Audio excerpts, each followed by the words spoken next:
কোনো পক্ষ হয়তো চেষ্টা করেছিল যে সাম্প্রদায়িক সম্প্রীতি বিনষ্টের কোনো কিছু করা যায় কিনা। প্রথমটা কি ছিল? বোমা। রথযাত্রা এবং উল্টো রথযাত্রা এই দুইটাকে আমরা নিরাপদ করার জন্য সমন্বিত প্রয়াস নিয়েছিলাম। আমাদের আইনশৃঙ্খলা রক্ষাকারী বাহিনী, গোয়েন্দা সংস্থাসমূহ খুব সমন্বিত প্রচেষ্টা নিয়েছিল, কোনো অসুবিধা হয় নাই এবং শান্তিপূর্ণভাবে সেটা অনুষ্ঠিত হয়েছে।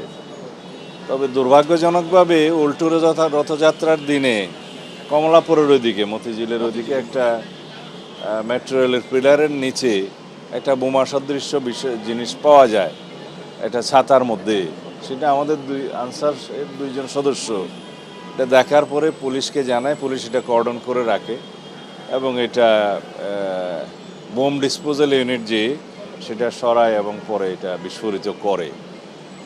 এতে করে খুব শঙ্কিত হওয়ার কোনো কারণ নাই।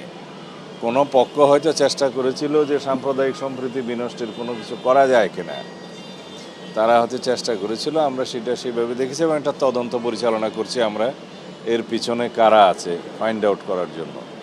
এরপরে আশুলিয়াতে আরেকটা এরকম বোমা সদৃশ্য জিনিস পাওয়া গিয়েছে, যে একটা ব্যাগ রেখে গেছে একজন দুষ্কৃতকারী। পরে সেটা একই কায়দায় উদ্ধার করে আমরা বিস্ফোরিত করেছি। এই ঘটনাগুলোর যোগসূত্র আছে কিনা সেটা তদন্ত করতে বলেছি আমরা, তদন্ত পরিচালিত হচ্ছে। তবে আগের সময়ের তুলনায় যদি আমরা তুলনামূলক বিবরণী দেই একই সময়ে এই বিষয়গুলো কীরকম হয়েছে তার তুলনায় এটা অনেকটা কম।